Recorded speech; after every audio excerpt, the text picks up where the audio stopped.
everyone. Welcome to Lives Worth Telling. I'm your host, Jodes, and my podcast is about digging deep into people's stories and providing them with a platform to share their life and their experiences with my listeners. One of the key reasons in creating this podcast is so their families and friends can have a record of their life, their stories, and their voice forever. One of my favourite things is hearing about people's stories, their triumphs, their hardships, but most of all, I love hearing about their resilience. I really hope you enjoy listening to my guests share their lives with you. I want you to have a few laughs and allow yourself to be immersed in their stories. Well, welcome to part 2 of 3 of a special edition of Lives Worth Telling. Firstly, I must welcome all our new listeners since uploading the last episode. Welcome to Regina in Canada, Amman in Jordan, High Ridge in Missouri, Mildura in Victoria, Newark in Delaware, Fremont in California, Kuala Lumpur, Santa Rosa in California and Fresno in California, Arlington, Massachusetts, Reston, Virginia, Bradford in the UK.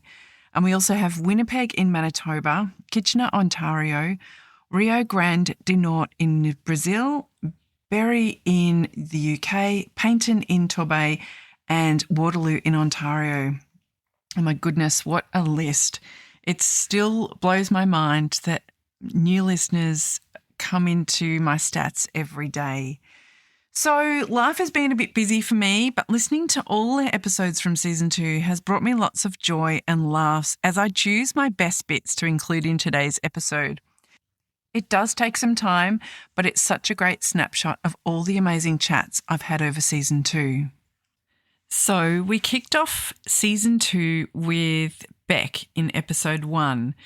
Now, Beck and I were chatting about relationships and I was asking her, how did she meet her partner? Have a listen to this story. It's incredible. How did you and VG meet? Well, I don't know if I know this. Oh. Do I? Oh, we'll see. Yes. So I was an intensive care nurse. Okay. And I found out about this fantastic opportunity where you could go and work on a cruise ship Hang on, I think for 4.5 hours a day Yes. in exchange for a free cruise. So all I had to do Sign me up. is make my way to Sydney to board the ship and the rest was free. Oh, my goodness. And so I did this again and again and I do these long stints working in intensive care, sometimes even 21 shifts in a row. So therefore then I had all of these shifts off that I could then 3 fly to days. Sydney and Oh, do a wow. cruise here and there. So on one particular cruise, I boarded as per normal, met the other nurses who are in the same lucky situation as me, Yes. and the ship sailed for 3 days. Okay. We docked in Noumea, Oh, yeah. and the nurse in charge said, "Girls, get off the ship. Go and get your sea legs. There's no one sick in the hospital yet, so off you go." So off we went, and we really only walked a kilometre and a half. Okay. Along the jetty, and we found a bar called La Luna, Okay. and I love to dance. So I bought a drink, a cocktail, had a sip, left it on the bar, came back, had another sip. But at one point, Jodes, I was dancing with these passengers. There were about 40 of us who were crew and passengers that were walked into this bar, this nightclub, and I felt like I'd been hit by a Mack truck. Yeah, I thought I actually might be having a stroke and I couldn't get any words out and I collapsed on the dance floor, and luckily a guy that I was dancing with knew I was one of the nurses.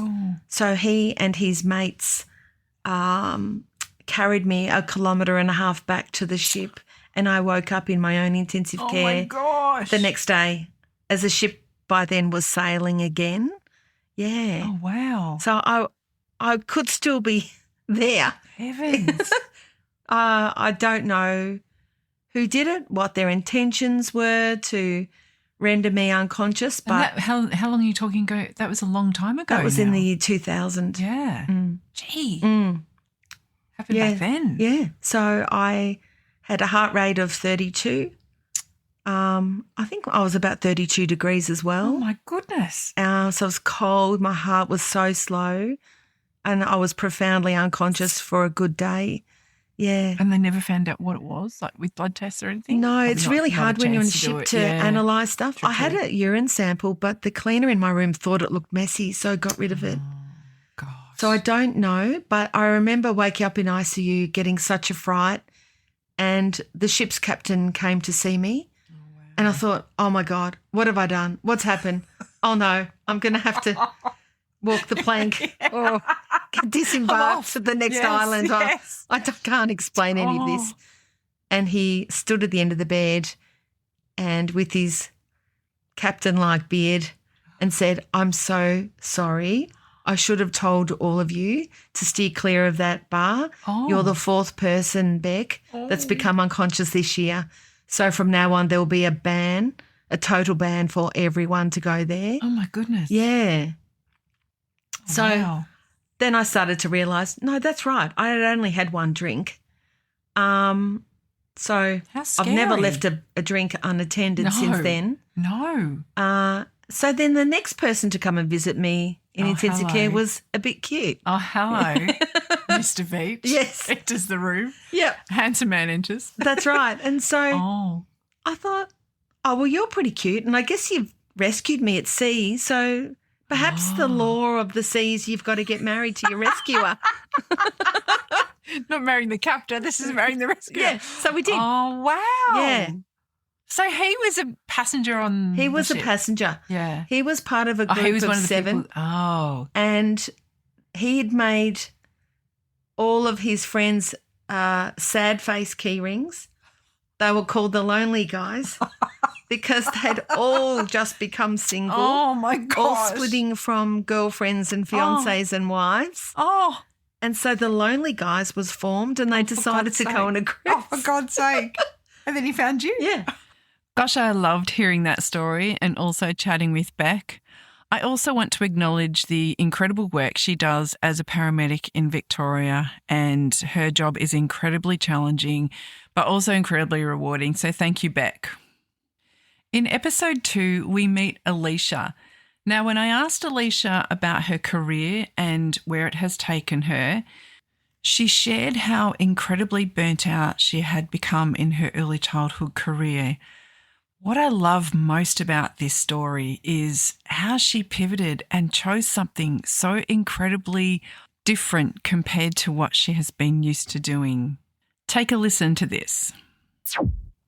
A change of heart and change of career, wanting to do something different. Things, get a little bit tricky in our jobs. Yes, definitely. And yes. I was very burnt out. So I tried being a gardener, tried that for a little while, loved it. Yes. But just I couldn't, on the body, I couldn't do, yeah. and like it was just there to sort of help out. It was an extra pair of hands. So Okay. I really didn't know what I was doing, But it was just like, I'm always willing to give anything a go. Yes, So I was like, I I'll love get that. in there, get stuck into it. Tried tram driving. That was the biggest shock is when you said you did what? You can be a Yeah. tram driver. Yeah. That is a massive pivot. It's everyone that I told. One person That's even gold. went, you could have given me a million guesses and that would not have been on the list. And I'm like, I know. That's so good. So when did you pick that up? Was it last year? Or? No, it was only this year. God, Oh, okay. I started in April or May, I think, but I only lasted a couple of months. It's tough. It's really tough, and I underestimated how tough it would be. Really? So did you get training in terms of driving the tram? Yes, or- yes. So it's like 4 weeks at Okay. at an academy, but 2 of those weeks you're actually driving as well. So you've got a trainer beside like a you. learner driver almost. Yeah. Yes, yep. And look, I originally went into it for the money. Yeah. We'd bought a new house. The mortgage was bigger. I'm like, this is a great way to earn big Yeah. bucks. Yeah. I thought I'm not doing anything else on a Friday night. I can work weekends and just I my didn't gosh. and I was in a place where I still didn't know what I really wanted to do. Yeah. You know, after getting burnt out, I was like, I'm so lost. What now? What do I Yeah. do? You know? So, yeah, I thought I'll give it a go, but it was just very isolating. They've got a tough gig, you know, and the hours are hard. And, oh, my God, Jodie, people see a tram and it's just a red rag to a bull. Oh, They've got to really? get in front of it. I'm Oh, talking with about driving, the pedestrians gotcha. as well, yeah, and Oh, drivers. And no just respect. no respect, no understanding of how much it takes to stop this massive machine in time so it doesn't hit Well, you, the you know. stress. Oh, it was. I used to say to people, I feel like a meerkat. I was constantly like looking around. If I wasn't bored stupid, because I'd been up and down 5-6 times the same route, if I wasn't bored stupid, I was like, oh my God. Because people just jump in front of you. Oh, and it's stop. unbelievable. And the pedestrians, especially in the city, like there should be classes.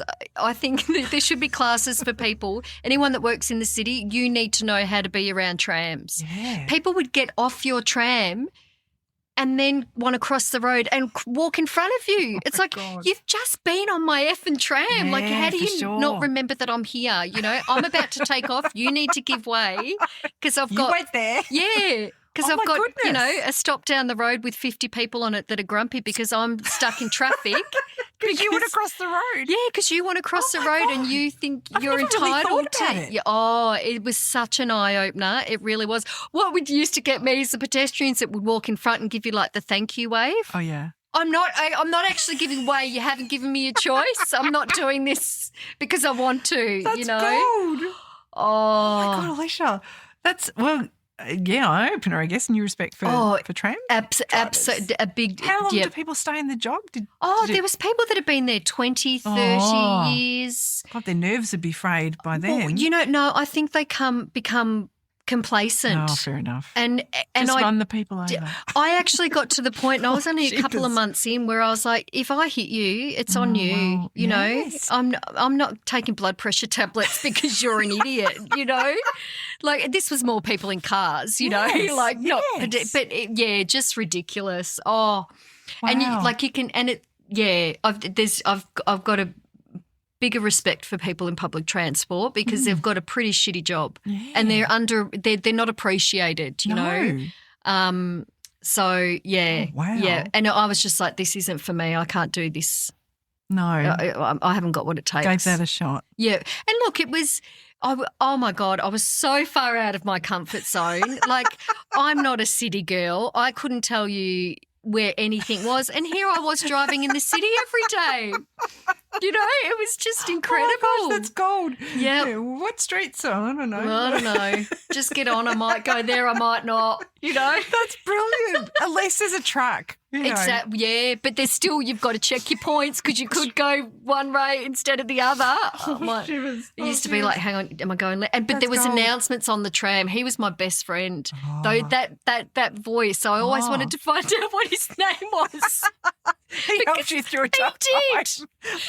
After the next stop, we'll be turning right. Oh, thank God. Thanks, Now I Gordon. know where we're going. It's all right, everyone. You'll get home. That's perfect. I love that. Such a great story about a career change and such a pivot. Now, I have grabbed out another part of Elisha's episode where she came to the realisation that she had an addiction to alcohol.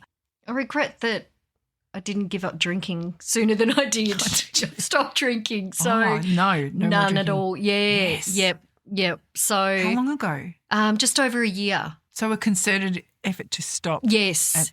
Yep. Gone. Yep. Yeah. Completely done. So Whether it was becoming an issue for you? it or was. you, Yeah. Look, I was Okay. just finding that you know, I was hating myself, like that anxiety I'd get in the morning and just that, oh my God, it was such a vicious cycle of hating myself and putting myself down and you know, it was becoming like an every night thing or every second night and, you know, it was nothing to have like a whole bottle of wine and it was something I'd looked at and been thinking about for quite a lot of years.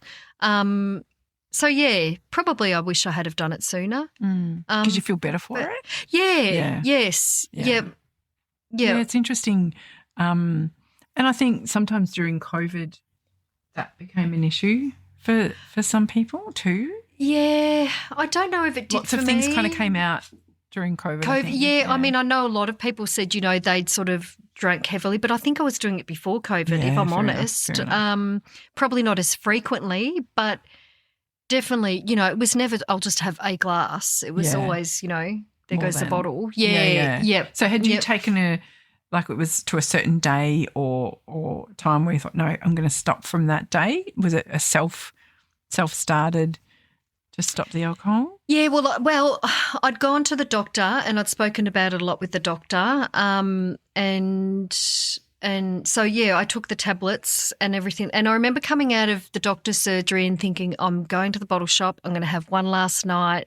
Okay. And then I was like, no, what's the point of that? Yeah. What is actually the point? True. And that was a huge turning point for me. I went to the chemist, got my script and popped the pills straight away, and that was it. Never looked back. So what was the medication? I forget what it's called, but it's meant to help with the cravings. Okay. And then apparently if you do get tempted and have a drink, it makes you feel sick. Yeah, right. But then apparently that's not the case, that it doesn't make you sick. So I don't know. I had two different opinions two medical opinions on that.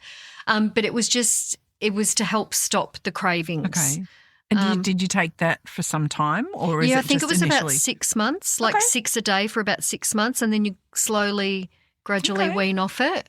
It's good. Yeah, That's good. Do you know what? And I think that alcohol is very much a part of everyday conversations, through advertising, through, even Facebook memes, blah, blah, blah, blah. Have a wine. Yes. Going to go home, have a wine. Oh, have a wine tonight. And always my response to people is, I have a tea. I drink tea. I love tea. I don't. Yes. Yeah, I don't really drink alcohol. It's like once in a blue moon. Yeah. And when I do, it doesn't take much to be laughy Jody. But yeah, I love tea. Like at my end of my day, my tea maker goes on and cup of tea. Yes. Oh, yeah. Yep. Yeah. See, I'm so much like that now. Whereas yeah. I used to be like, oh God, how boring. Yeah, but people will say, every time with work and stuff, if you had a half day, go, you make sure you go and have a wine. Like even parents, you guys better have a wine tonight. And it was the thing. Is it a good day? Is it a bad day? And it always ended with, no, I'm going to have a drink. It's been a great day. I'm going to celebrate. It's been a shit day. I need a drink. And it just.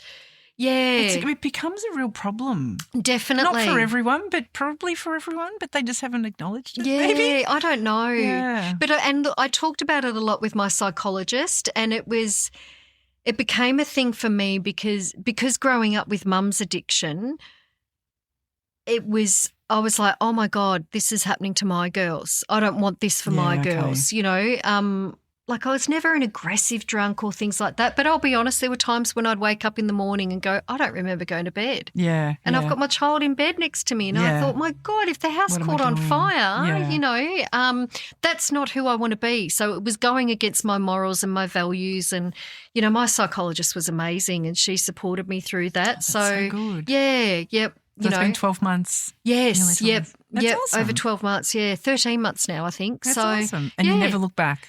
No, I mean, look, there's times where I think, oh gosh, very rarely, but probably, and especially around like other women. That if you look at the average table in a restaurant, pretty much everyone has a wine. Yeah, yep, and I'm the one that has the Coke. Coke, yeah. Oh, see, you I feel love like Coke the now. child at the table sometimes yes, too. Yeah. Oh, have a like, soft what drink. Are you having? Oh, I have a raspberry. Just a Coke, thanks. Remember the raspberry? I have a spider. Yeah. Yeah, like I'm underage or something. Yeah, but I think when you do look at the average table, it is just wine. Yeah, females generally. Yeah, interesting. And look, everyone's got their own journey, and like I'm not. Like I've told people openly at work, I just became so good at it. I thought I'd turn my superpowers to something else. And it's like, I don't want to be ashamed of it. I want to talk and say, I acknowledged in myself that it was a problem, so I can't drink anymore. That's awesome. For me, it's not a matter of I can just have a beer at the brewery. It'd be, right, I'll stop off on the way home and get a six-pack and a bottle of wine and all this. So that's it. I'm done. I just won't have it at all. Thinking back to, I reckon that's a turning point and moment of realisation. Yeah, true. Yeah, definitely. Yeah. Thank you to Elisha for her honesty in sharing this story with us. And as you've probably found throughout the podcast, there are lots of laughs, but there are moments where people are quite reflective and sharing their I guess, challenges that they've had in their life. And I think that's all part of this podcast, is it has a little bit of everything. So thank you to Elisha. We are up to episode 3 now, and we meet Flick. Now, this grab has all the feels. One of the first questions that I asked her was the hall pass question. And then I asked her, what is she most proud of in her life? Get ready for an emotional roller coaster journey with Flick. Have a listen to this. Oh, my favourite question. I don't know why I love this question so much. And Mr. Timbo answered this very quickly, didn't even take a breath. Ooh. Hall pass, if you were going to spend a night with someone that isn't the lovely Tim, who would it be? Well, now I've had time to think about this. She's been researching this one too, Well, do you know, people. the funny thing was, I thought I just need to find out the birth year of these people. Yes. So the most famous star with the closest birth date to me is Mark Wahlberg. Oh, And so I could quite Marky happily. Mark. Oh, yeah. Could Oh, quite happily- Flick, sign me up. Let's go 2-for-1. Oh, Mark Wahlberg does not disappoint. No. Shout out to Mark Wahlberg. I mean, whether he's Marky Mark in The Funky Bunch or in the movies, he's just Yeah. amazing. He is Great amazing. dancer. Yes. Yes. In the Good Vibrations. In the Good Vibrations. Best dancer. And of course, Hugh Jackman. Oh, yes. He's a bit Can't of go a right. past a bit of Hugh Jackman. No, you can't go past a bit of Hugh Jackman. He just sort of, I don't know, he's just so down to earth. Well, he seems like that anyway. Yeah. Yeah. Yeah, and see, the thing about him is that he's now single. Oh, so I that see. Actually, I see so where you're that going shot with him this. to the top with a bullet. Because Yes. I'm not sure about Mark Mark. Availability. Well, I don't want to look. It's okay for me to have my hall pass, but I don't want him to. I don't want this person to cheat. You don't know if Hugh Jackman is not sitting there right now going, Felicity. Oh, dear, no. Oh, you never know. Shout out to Hugh Jackman. And, of course, Mr. Mark Wahlberg. Yeah, Oh, yes. bless him. I love that. He's probably married. I But you know what? Look, I think I read something that he recently moved. He didn't want the life of Los Angeles for his family, so they moved to, it's somewhere, it's not LA, whether it's, now I've forgotten it, but that's interesting. That resonated with me. But yeah, what do they say? Nothing's forever. Well, So my next section, Flick, is legacy and reflections. And what are you proudest of in your life? proudest. I am very proud of what I've done with my You career. should be. I'm Goodness pretty proud of my gracious. travel, even Is though there I anything never you even haven't thought about done. A list of it. things. I haven't been to Antarctica yet. Oh, Tim and River want to go to Japan. I don't know. Japan just isn't. Anyway, you watch. We bet we'll end up there. River calls me the marshmallow. oh, Yep, because I'm sweet and Tim is much more like a rock. Sometimes I'm caught between the rock and the teenager, which, let me tell you, is not a not a pretty good place. Yeah, not just halfway. I'm pretty proud of my marriage. Yes. It hasn't always been easy, Yeah. and it really. There's been times when I've thought, I'm out of here, but I love him, and I just think you have to stick at it sometimes. Yeah. And reflecting at the start of this year, I was reflecting on our marriage around our anniversary, and I love him more today than I ever have. Yeah. I think we've made a good life together. Very proud of what we've managed to. And I think when you think of the things that you face together, and as Tim and I talked about, that it can go either way. Yeah. When challenges are thrown at you, Yeah. you can separate or divide, Yeah. or conquer together. Yeah. But that's then pieces of history that then you face together. Yeah. Huge, big things. Yeah. Yeah. Yeah. Well, yeah, absolutely. And then things like, only ending up with one child. Mm. losing Amaji, Mm-hmm. they were massive. Oh, But they were massive as a couple. They were massive for me individually, and I was working as a Absolutely. midwife, Oh, seeing everybody else having their babies. And, yes.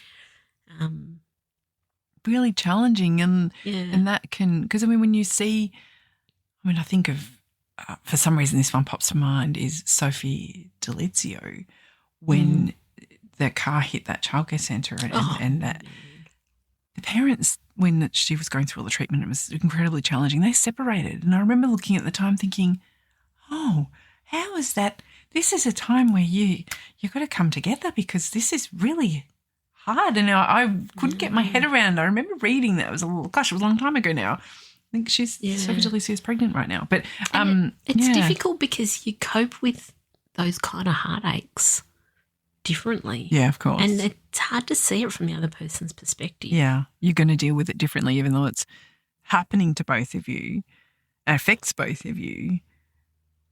But physically it was happening Physically to it was you. happening to me. But physically I knew not physically, I knew what was going to happen. I knew it was my, we had to go up to birth suite and I had to have the labour and blah, blah, blah. Mm. But I knew all that. And I knew the nurse, the midwife who was looking after me, bless her, and I knew about all that. Whereas poor old Tim, he didn't have that. No. It was a gift. He's not in that every day. He's not in that every day. And, he will tell you that was the worst day of his life. Mm. And, but then I had Do you think it's better not knowing the information or knowing the information that what was going to happen? Oh, it was definitely better for me to know it. Yeah, for sure. Yeah, and it made decisions for me much easier. Fair enough. Yeah. For Tim, it probably would have been better if he'd had more of an idea of what was going to happen, I think. But then afterwards, when there was no more babies, it broke me. I bet. So hard. Yes. Because I'd always thought I'd have 2 kids, and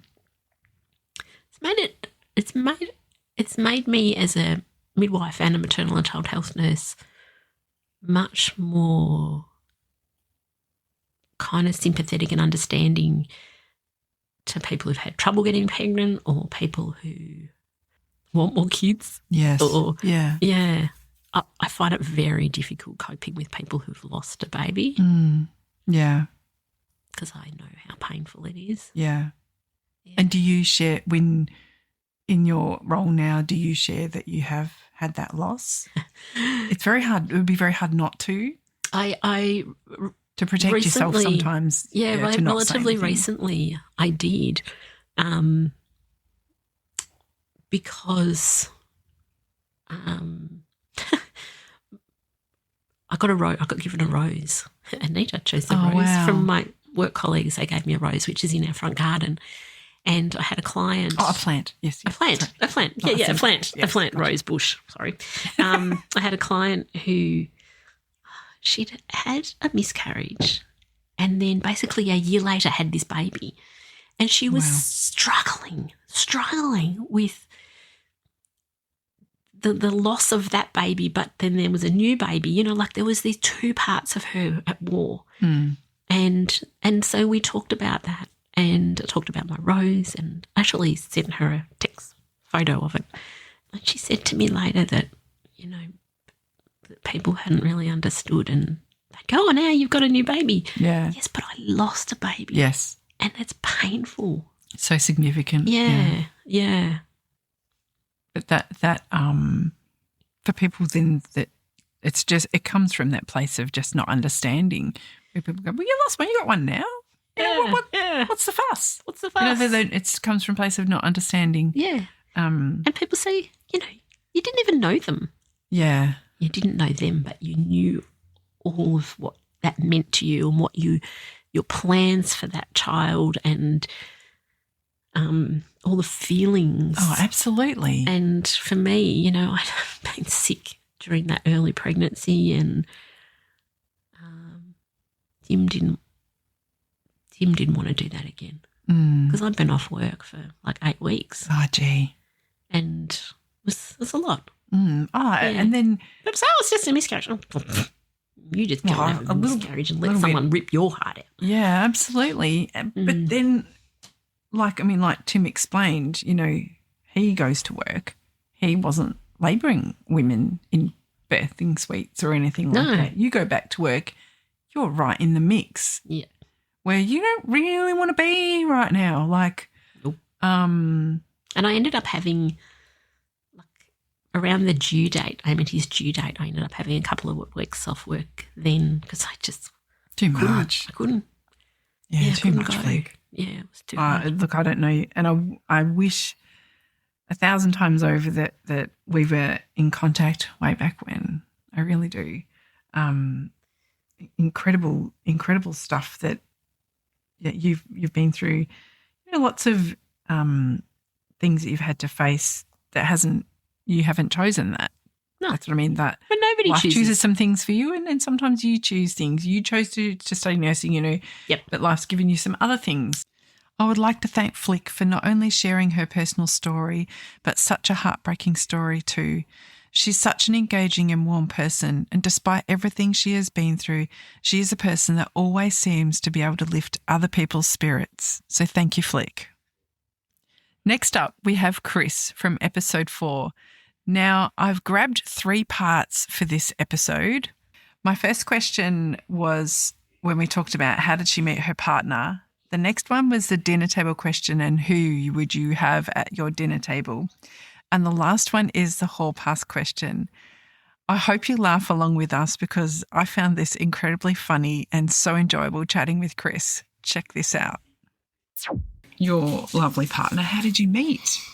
God, I love these stories. We met at a nightclub in St Kilda that's no longer there. Oh, do you remember Twister? Yes. Yes. Yeah, so and it was New Year's Eve of 1998 going into 1999. Okay. So, of course, that song was playing. Yes. It's going to party like it's 1999, you know. Yes. Prince. Oh, my goodness. And, so we met there New Year's Eve and I saw this young buck and were you on the podium? No, but I was intoxicated. and he was kind of there and I said, "Oh, come over and dance." And you know, that was that. I love that. Yeah. Nightclub. Yeah. It's so old school now. It would be a line or something. Yeah, no, I don't think I could do that. So funny. Yeah. So funny and never look back. No. Never look back. So 24 years this year. Yeah. And Twister. Who else? Oh, goodness. I should have done some homework on this, shouldn't I? Mr. Wahlberg. Oh, that's not he for might the be dinner the answer table. to my other question. If I didn't have my significant other. I love that. He might get a spot at the table. Yeah, the hall pass. So if you could have a night or time with someone else that's other than your partner, who would it be? Well. Wow. If it's not Mr. Donnie Wahlberg himself, Johnny Depp. Oh, 21 Jump Street. That's where my brain goes back to. No, Jack Sparrow. Oh, gosh. Johnny Depp. Shout out to Johnny Depp and to Donnie Wahlberg. Would Mark Wahlberg in the entertainment? Yeah. Donnie Wahlberg must Donnie say. Wahlberg. Yeah, he's been a constant and he was the first, so, you know. Donnie D's on the backup. Oh, my goodness. Chris's episode reminds me that there are some parts of the podcast that are unplanned. There's planned questions, but there are also unplanned questions. But when we both said Captain Jack Sparrow at the same time, I found that incredibly funny. So go back and listen to the full episode with Chris. She had some incredibly amazing stories. So we are up to episode 5 now, and this is my interview with my dear friend Amanda, aka Lady Amanda. She is huge in the US. I grew up with her. She's a massive TikTok sensation. She's been on the local news over there in Alabama. Now, my grabs for this bit are when I asked Amanda, can you think of a moment of when you couldn't stop laughing about something? And then we also talk about how valuable friendships and family are. Take a listen to this. My next segment is called Curious Corner, where we ask curious questions about our guests. Curious. And I think each time I ask these questions for someone, they think about when they've listened to other people answer and they go, ooh, what would I answer for that? So can you recall a time where you just couldn't stop laughing about something? Yes, I can. And I was a little bit shocked that when my mum was on here, she did not say this, but she said she didn't even want to go there because it was that bad. She didn't even want to mention it. This is horrific. But I went to a funeral and it actually makes me laugh still thinking about it now. So we're in this funeral and it was very sad because it was my neighbour's husband and he was young. I want to say he was maybe 28 or something, brain aneurysm. And it was very sad because they were living in Kyneton? Okay. Kyneton or Kyneton, one of them. Kyneton, yeah. Kyneton. And so what year is this? Oh, God. It's probably going back like 18 years ago. Okay. So he has a sudden brain aneurysm and they're like 45 minutes or whatever from an ambulance or whatever. So she's having to do CPR this whole time. Like it was a very tragic situation. I think they had like 3 really young kids. Like it was a shocking situation. So anyway, we go up to Kyneton for this funeral and we're sort of like close to the back, you know, like we didn't want to like impose on all the family. So this is you and your mum? Yes. So we driven up and he was in the army. So okay.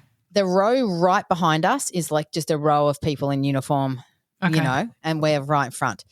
So anyway, the funeral's going on and I whisper to Mum and I say, it's all about Jesus. Like they have not even mentioned his name. Like is the funeral about Jesus? Like I'm just like, so anyway, the second I said that, I started laughing. And then so she's laughing. Amanda. Oh no. I'm laughing and then I can't stop. And so I'm like laughing so hysterically that my mum's like, get outside. You're embarrassing me, right through her gritted teeth.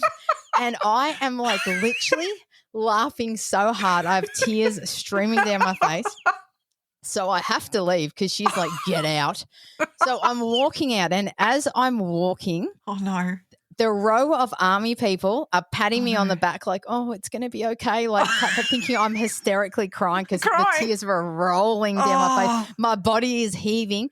So anyway, I get outside and I just burst out laughing and then I get on the ground and I'm rolling. I like literally remember laying on the grass and rolling hysterically laughing. And then I'm not even kidding. An hour later, Mum comes out and I'm still laughing. She's like, what are you doing? You're going straight to hell. I said, I don't know. It's just funny. She's like, what is so funny? I said, I don't know. It's just like when I said, it's Jesus' funeral. It just made me laugh. So anyway, we get in the car to go to like the after thing or whatever. And I'm like literally in the car, like hysterical. And then so she's laughing because I'm laughing and I'm just like, oh my God. So anyway, every time I think of that, it still makes me laugh.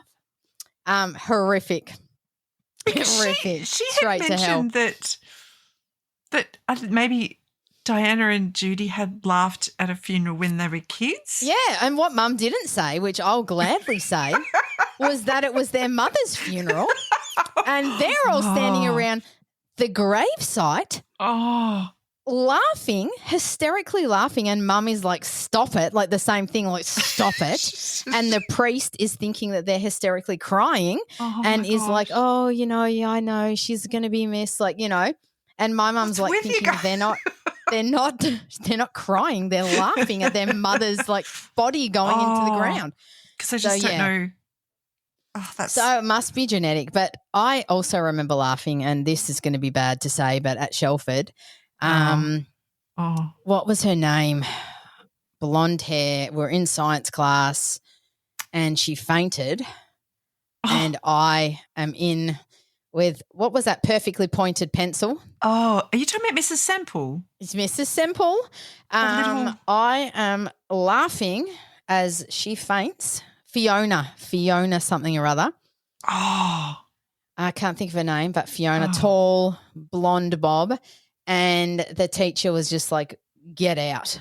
Because so honestly, long story short, I think it's a nervous habit that I have to just laugh when someone gets hurt or something, like something crazy happens, and I'm like, got a smirk on my face, like someone's telling me they died or something, and I'm like, yeah. It's so wrong because I honestly am inside like, God, that's tragic. That's awful, but my face is But saying then something else. Yeah, but outside I'm like, God. Yeah, so I think it's a nervous twitch or I'm a retard or something. Something is wrong with me is all I'm going to say. Oh, my goodness.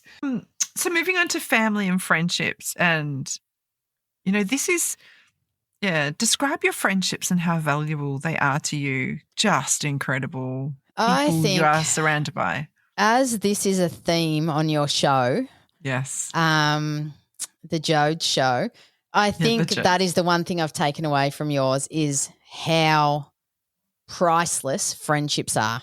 Yeah. And as I've heard the stories of all your people, and it's so amazing to me that every one of your guests has a story, and it makes me sort of laugh, not actually laugh, but when your guests will tell you like, oh, I'm boring.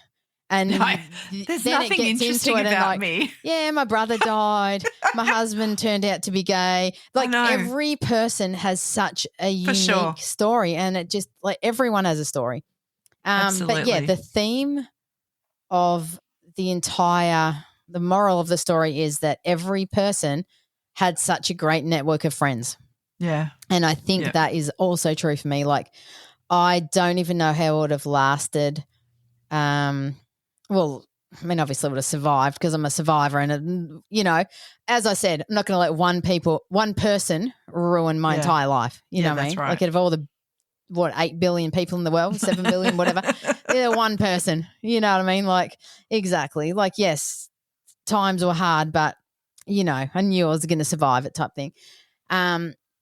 Friendships are just like the most valuable, precious thing. Like I remember speaking to you, and you were just like amazing.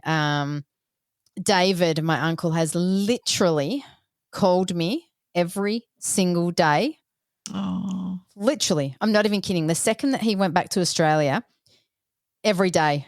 And even if I had nothing to say, he would just like prattle on or something, like just making sure I was like alive, making sure I was okay. Oh. Like, and I'm not even kidding. To this day, he wakes Beautiful up. man. What a beautiful man. Yeah, he has a little system. He wakes up, he has his breakfast, and then he like sits there and calls me. And it's just shout out to David. Shout out to David because I'm not even kidding. And I'm the worst person in the world of picking up the phone and calling someone. So I have to be so grateful for my friends that just constantly check on me and call and keep at you. Keep at me, like you included. It's just, I feel very, very lucky to have had such a support network because being in a foreign country. Oh, absolutely. And everything that you, like your security is like gone. Yeah. But at least I had the house. Like at least I was like in my bubble of my bedroom. Absolutely. So then to not even have that, I was like, to have like people to visit that said, come stay, live, please So build a awesome. house next door. Like, you know what I mean? So awesome. Friendships, priceless. The best, just the best. And your relationship with your family, Amanda, and I guess I have a little bit of inside info in this regard, but your aunties, your cousins, your mum and your brother, they're all really, really key people, even though we're in a different country to you. So that's still, I think that's still precious to you. Oh, 100%. Like my mum is like one of my best friends, you know what I mean? Like we all know she would give the shirt off her back, and she's just always been there. Like if I'd have said, you know, like I need $1, she would straight away go put it in my bank account, whatever. Like whatever I needed, she would do. Yeah. My brother, I mean, love-hate relationship, I'm not going to lie. You know what I mean? Like it's got better as we got older. But like I said, I resented him for a long time because of what he put my mum through. Yeah. You know, so I was very much disliked him because of the things he did to mum. You know, like I was the one that had to see her worrying and not sleeping and thinking he's dead or something because he didn't come home, you know, and then he comes home, what's wrong? It was just little at my tiger friend's he house. was. You know what I mean? Oh, my Whereas I'm the gosh. one that all night I've been awake with mum, like as she's like calling the hospital, you know, just shit like that. So yeah. long story short, that's that. Yes, my cousin's auntie, growing up, we were all really, really close. Yeah, you know them also. Yeah. I've loved and they became a huge part of my life as well. Yeah. You know, back in the day. Really nice. Yeah. I loved how Amanda acknowledged her family and friends, and she also acknowledged that they're great to having great times, but they also step up in those not so great times. But I love chatting with Amanda. As I said in the intro, I've known her since I was 5, so we've been friends for a very, very long time. So go back and listen to the full episode. It's a great listen. So we are up to episode 6 with Nidan, or Nids as we call him. We recorded this episode around Christmas time, and I guess our first little conversation was around eggnog and the various ways you can serve eggnog. There's a couple of other grabs that I included. Is Nidan went through some really life-changing events around 17 or 18, so have a listen to that. And also, one of my favourite questions from Curious Corner is the hall pass question. And have a listen to Nidan's answer on this one. Just having a bit of eggnog here. He's got the nog on today. I got the He's nog got on the nog. for our Christmas special. Yeah, that's it. Christmas special. Got the nog, Clark style, right? It's very no good. moose cups, but it's all good. No. Yeah. It's actually not bad. Yeah, we've got the swimming pool, right? Well, it's for the international American listeners, right, who love their eggnog. That's it. We've got the nog. I still don't know if you're supposed to drink it cold or warm. Oh, you can do both. Can you? Yeah. Oh, right. I reckon, yeah. And I think it's a bit And of I think it's traditionally has a lot of alcohol in it. Nutmeg and rum, I think. Rum? Nutmeg, yeah. Okay, I'm going to have to look into that. The little kid in the plane under the seat, I can see him now. It's not surprising. Anyway. I forget your question. Yeah, Say it's that all again. good. Definitely. So life turning points. Can you share a significant turning point or moment of realisation in your life? Yes. So, when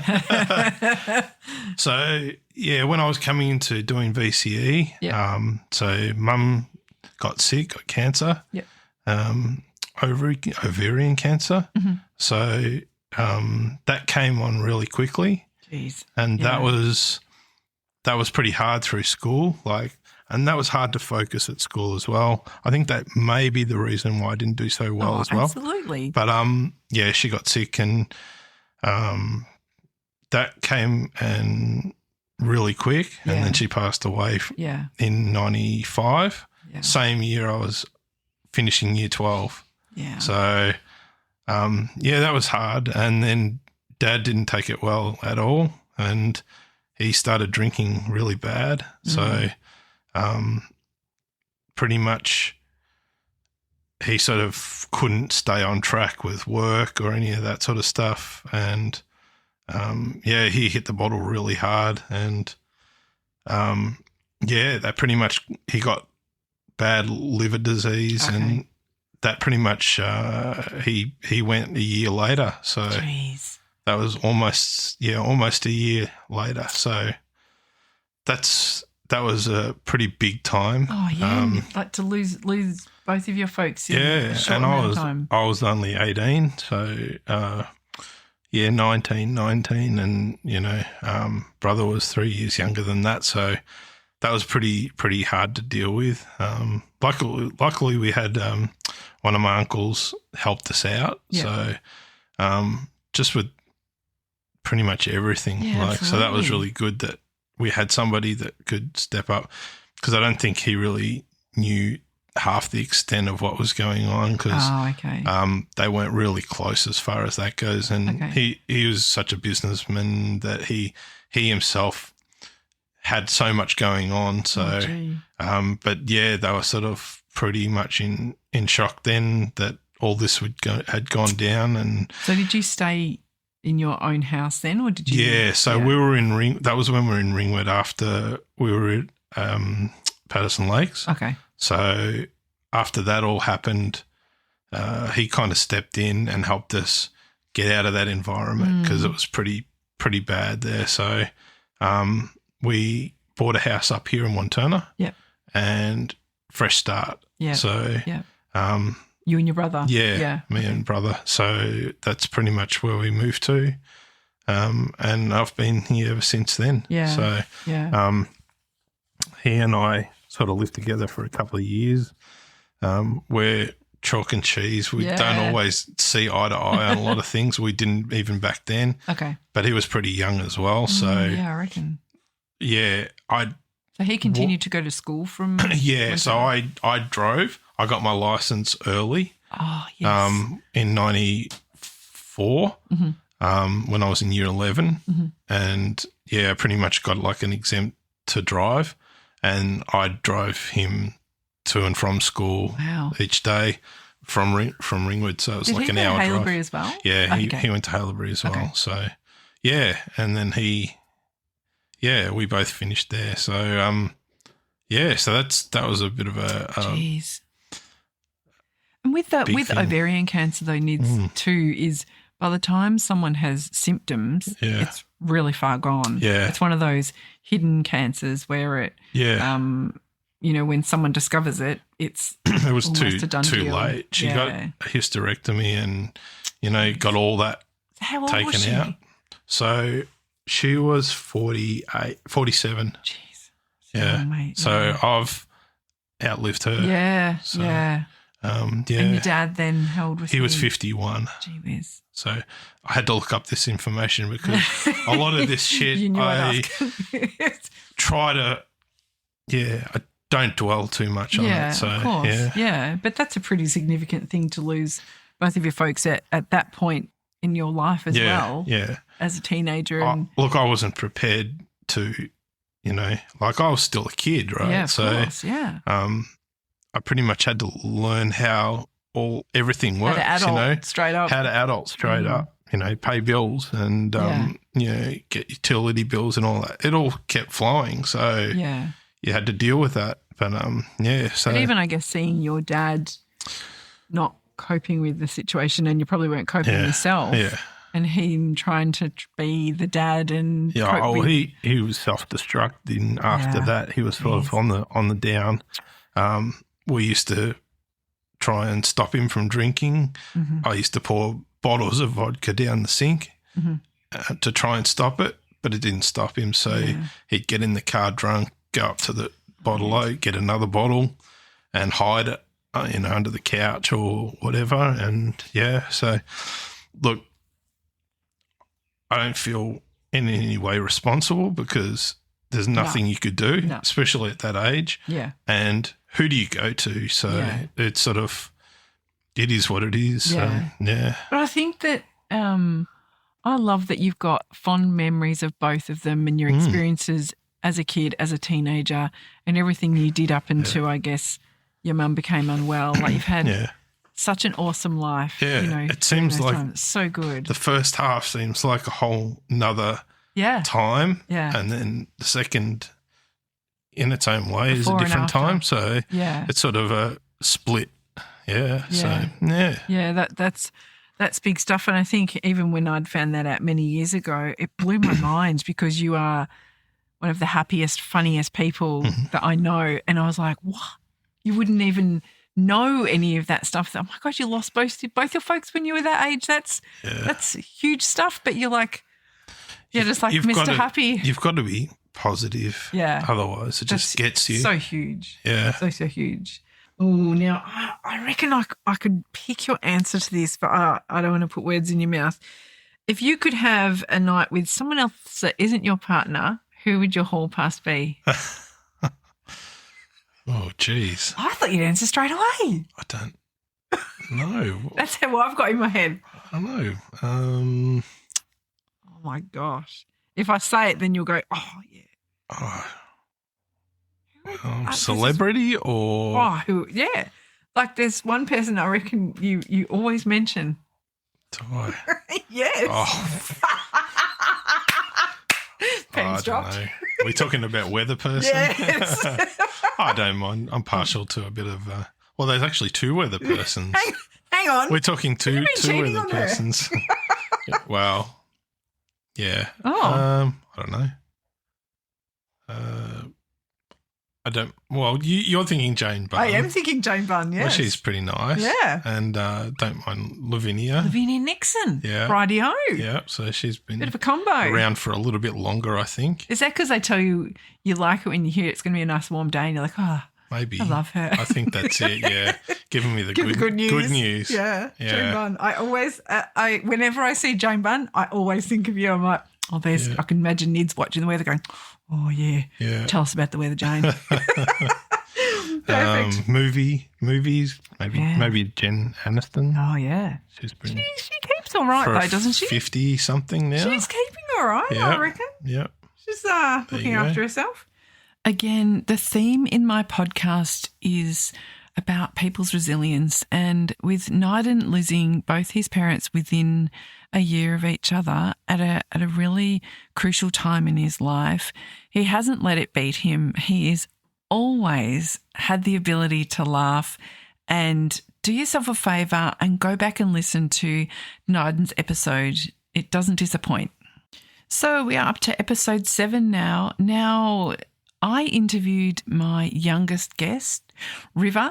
She was 17 years old at the time.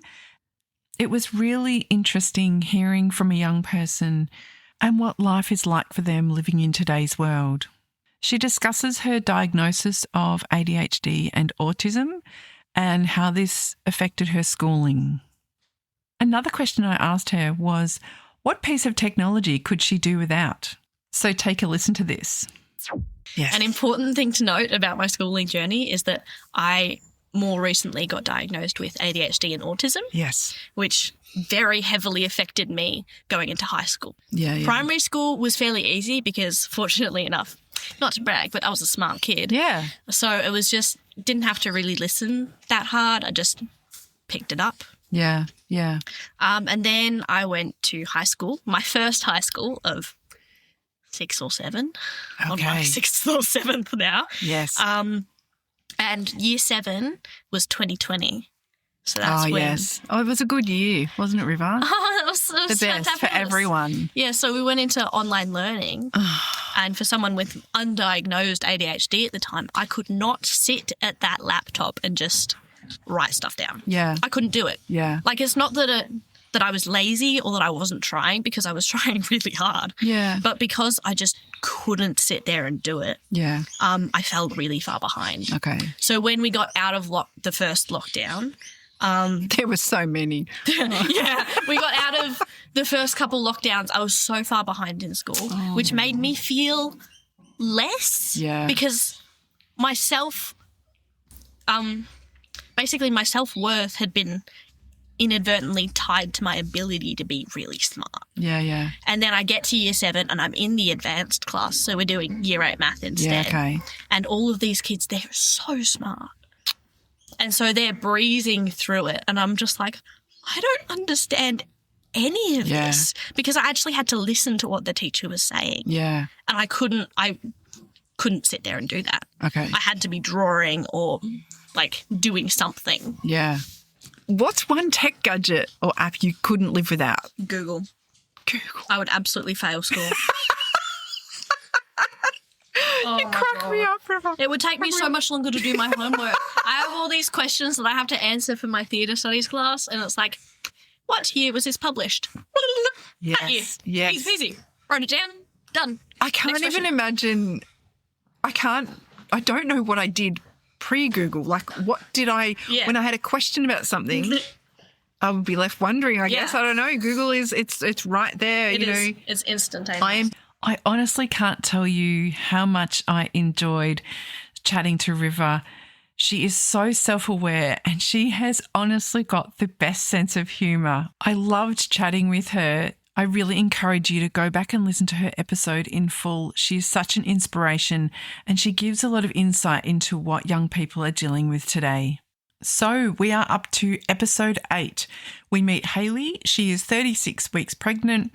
And we actually did this as a 2-part episode. This is part 1, but we recorded part 2 after her baby was born.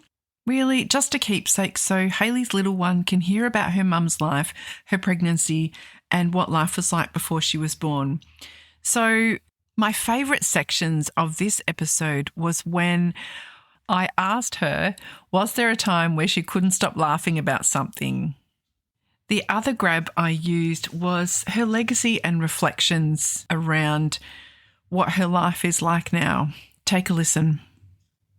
Can you recall a time where you just couldn't stop laughing about something? So many. So many. And who does it involve? I honestly, last night when I was looking at the questions, I was like, I actually can't pinpoint one. I'm the type of person that once I get going, I can't stop anyway. So, for something that's not funny to somebody else. Yeah, literally. And most of the time it's not even funny to anyone else. It's just that I can't stop laughing. Yes. But I actually can't pinpoint a time. Now, in Kimmy's episode, she did mention there's something about the MCG story, which she didn't mention what it was, and I am curious because I did listen to her episode yesterday. And what is the MCG story? I don't know why it's such a big thing that she couldn't mention. It's not that funny. I'll let her tell that. And I was like, I must ask you the MCG story. Not that funny, but it is. I don't even know how old I was. I would have been 11, 10 or 11. Okay. And I had, little boyfriend at the time that had come to the football with us at the MCG. And so it was us 4 and him sitting there. And I have no idea what you're about to say. My gosh. And we're sitting there watching, I'm pretty sure it was Richmond versus Melbourne, to be honest. Oh. And we were sitting in the top stand. Go the D's. And we'd had a day. Dad had taken the lemonade out of the bag and it had shook up and gone over the 3 rows in front of us. And, we'd had a day and we were finally sitting there. We were watching the game. And I just turned to Dad out of nowhere and said, Dad. He goes, yes, H. And I said, is this live? And he just looked at me and went, what? I said, is this live? The game, is it live? They're just practicing. And Dad goes, we're sitting in the bloody MCG. What do you mean? And then it clicked as to what I'd said. And I was like, I meant is it live on the tally? If we were to be shown on the thing, would everyone else be able to see us? Is it live to everybody else? I know it's live to me, but it's just the way that, so good. Yeah. The MCG story. Yeah. Yeah. I assume that's what she's talking about. Yeah. So I don't think, But that started what we call Hayley-isms. And my last section is House's legacy and reflections. What are you most proud of in your life? I think just what I've achieved in with work and stuff. Yeah. The strength I had to be able to pick myself up and move rural and change my lifestyle and all that sort of stuff. And being out of my comfort zone and allowing myself to grow as a person. I was very stuck in my ways, very conformative, very I can't do that because it gives me too much anxiety, or the fear of the unknown is too much for me.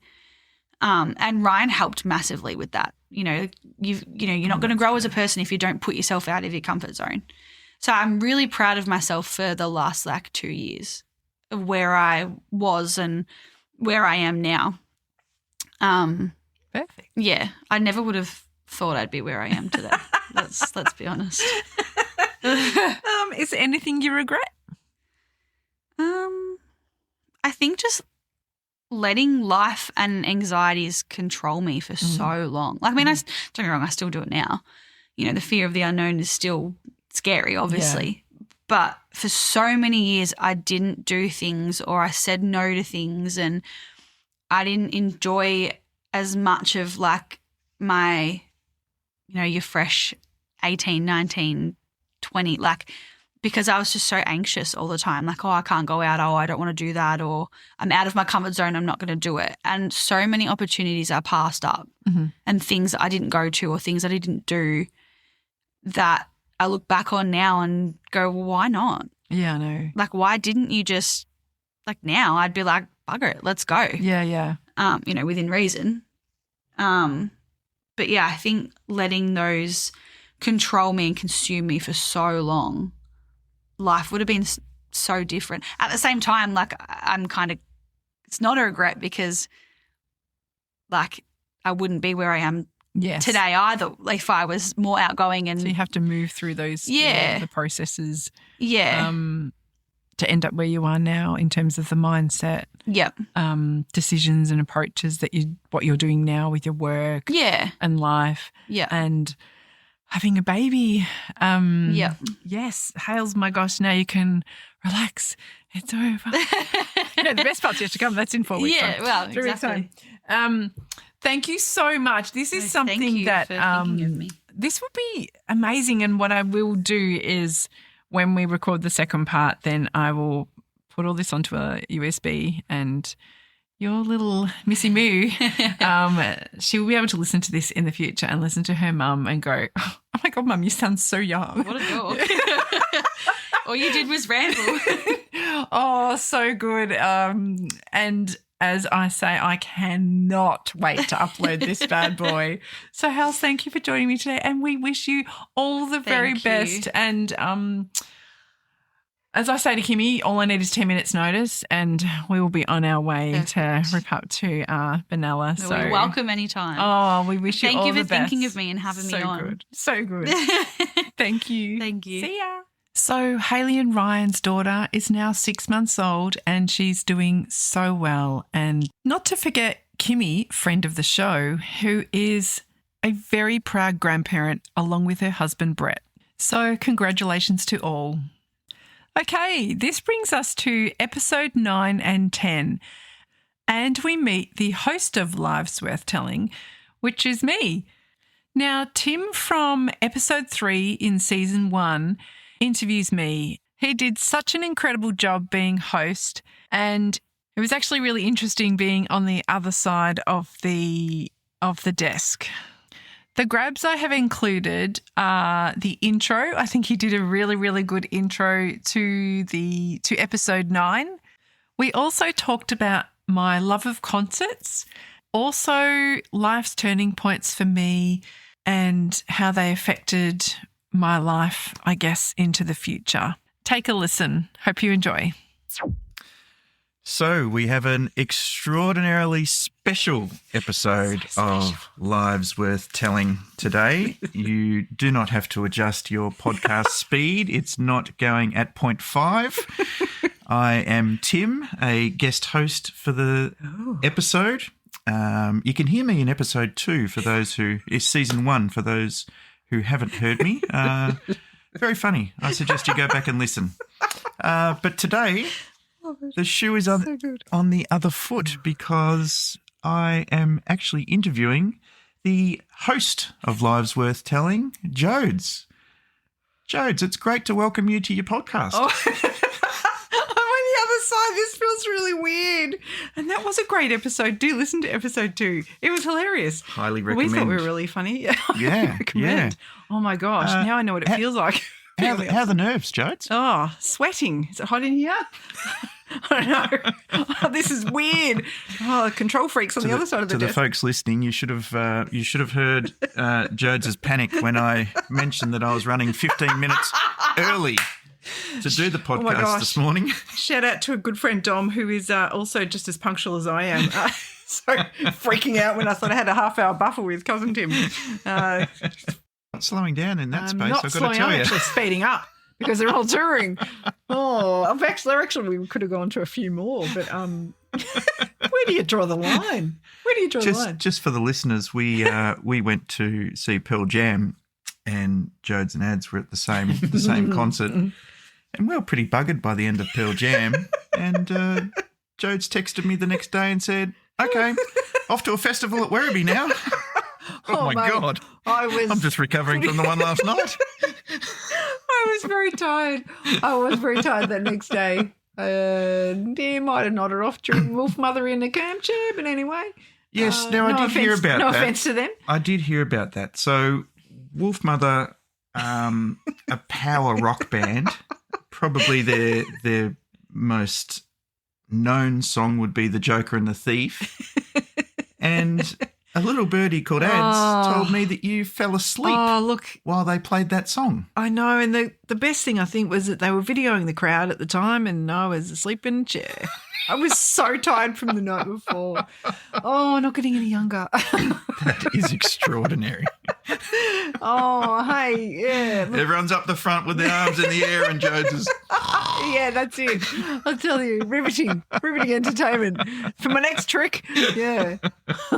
Goodness me. But yeah, I do. Yeah, I love. I just love concerts and dancing and immersing myself in the music. So, what about a significant turning point or moment of realisation in your life? So many, Tim. Yeah.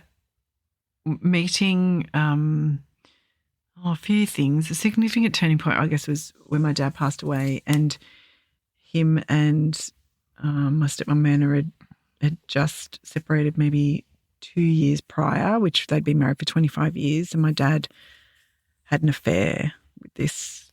So he was 68 and she was 21, and had an affair with this girl, and that was really, really challenging for me. And then they got married, and then he died in a work accident. So it was my last session at work, and I had all these missed calls, everyone except my dad, because I spoke to my dad every day. I spoke every day.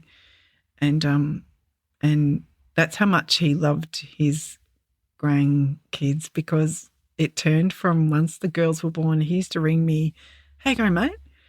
But then it used to turn into, "G'day, mate, how's the tackers?" Yeah.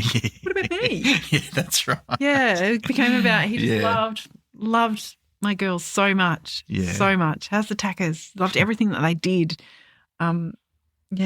He's I miss that he's not here to see them as fully grown adults now. But getting that call, and and prior to that, maybe 10 days before that, Abby had been in hospital for maybe a week and a half for mesenteric adenitis. So she had gastro, and then she had the swelling of the stomach glands, and she was really unwell. And I was with her at Knox Private for a week and a half. And finally, she was well enough to come out, and we came out of hospital. I'm like, oh, now we can enjoy Christmas. Not so fast, Jodie. No, on the 19th of December, your dad's going to have an accident. So, I got I had to go straight to Box Hill Hospital, and he'd fallen unconscious in this house. He was working in a house, and he never woke up. So he was in ICU. But what the worst thing was is the wife, who was 21 then at the time, he was 69. She was the wife. Everything was going through her, and at that time I was still talking to my dad, but he was angry with me. I didn't agree with his new relationship, and he changed his will to leave everything to his new wife. He never woke up. So he'd been unconscious for so long. The only thing that they could get going with his heart. So he was still alive, but he was basically brain dead. So there was no brain activity there at all. Yeah. So they did a few things to reduce brain swelling, so cool his body, and sedation, with the hope that maybe after sedation that he would wake up. Yeah. But he didn't. And then Very hard for the girls. So the girls were 5 and 7 at the time, which I felt they were so young to How be do you losing cope with him. that as a child? That was really hard. And then he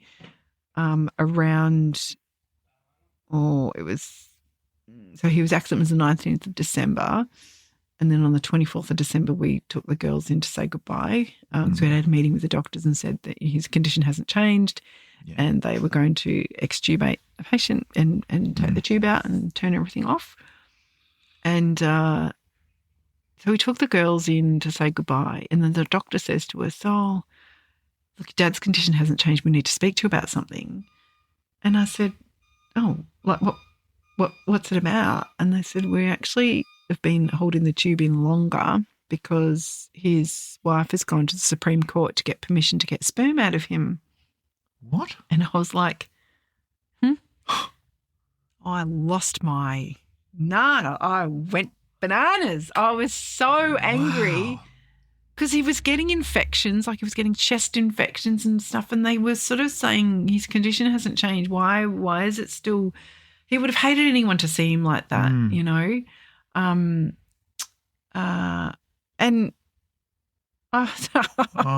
What? So while we were speaking to, I said, surely this is not like really seriously, and come on, like no.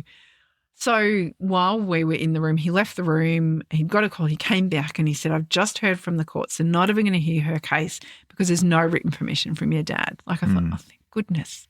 Oh, truly, if the situation couldn't get any worse. I was up to pussy's bow, really. Yeah. So, we said goodbye to him on it was like the afternoon of Christmas Eve, and then I was really torn between going and sitting with him. So I removed the tube at 10 o'clock on the night. Do I sit with him and her, or do I come home and be Santa and wrap all the presents and have Christmas at that properly time of with year the girls? as well? I was really torn, and I thought I didn't really want to sit there with her. And then, I took the decision to come home and then got the call in the morning. So he died at 3:15 on Christmas morning. And there were some weird things, I guess, for me that maybe a year or so later that I thought there was something strange around we're making a decision to take out the tube, because I thought that was up to the family. And I thought, I wonder if there was anything that she actually kind of did something at the time.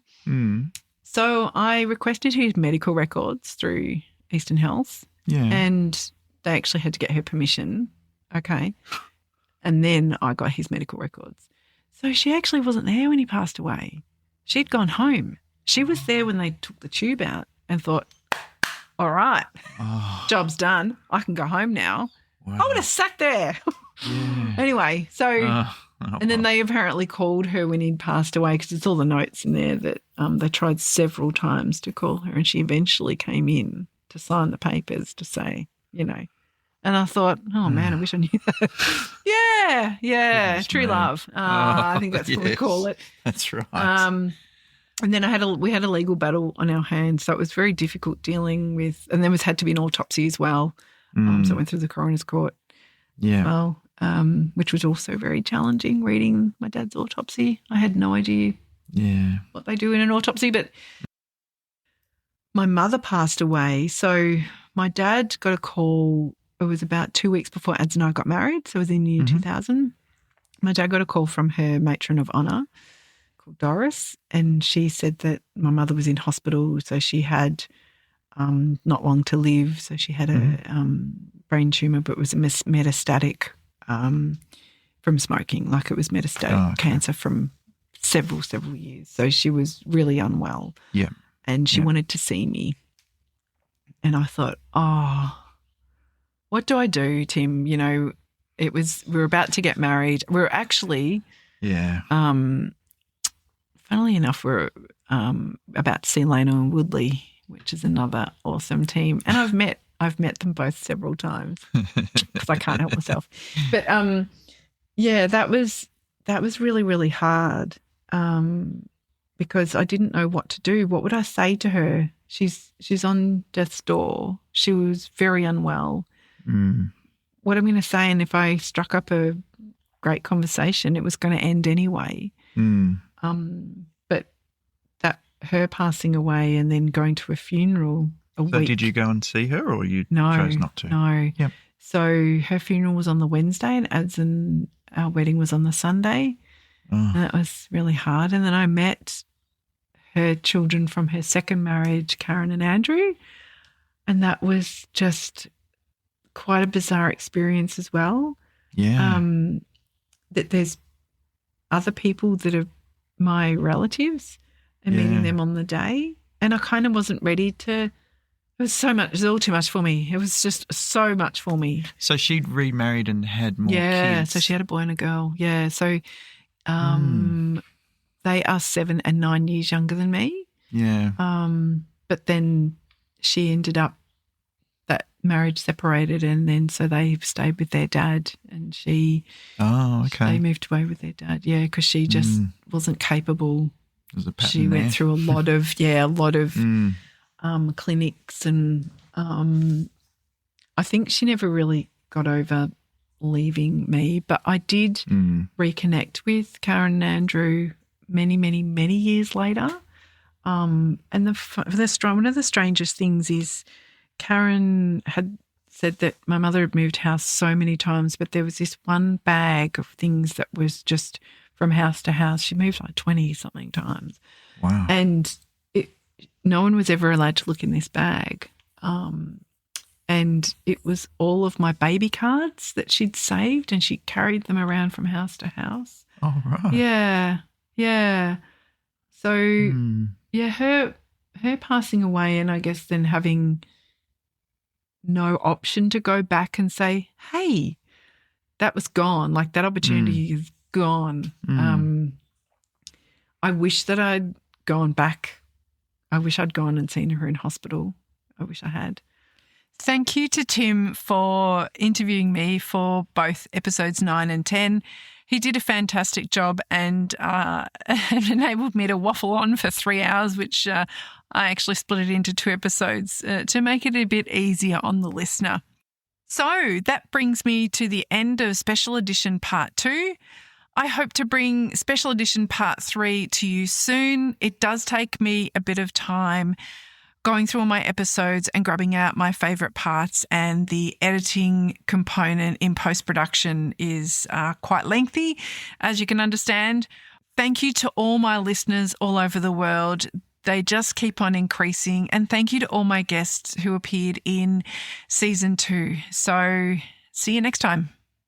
Tune in to our next episode where we get to hear more lives worth telling.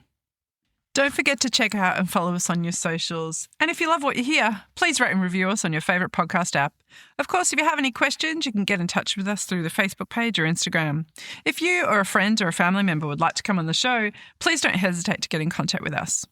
And if you want to grab yourself some merch, jump onto Redbubble to check out our products. Thanks for listening to Lives Worth Telling. See you next time.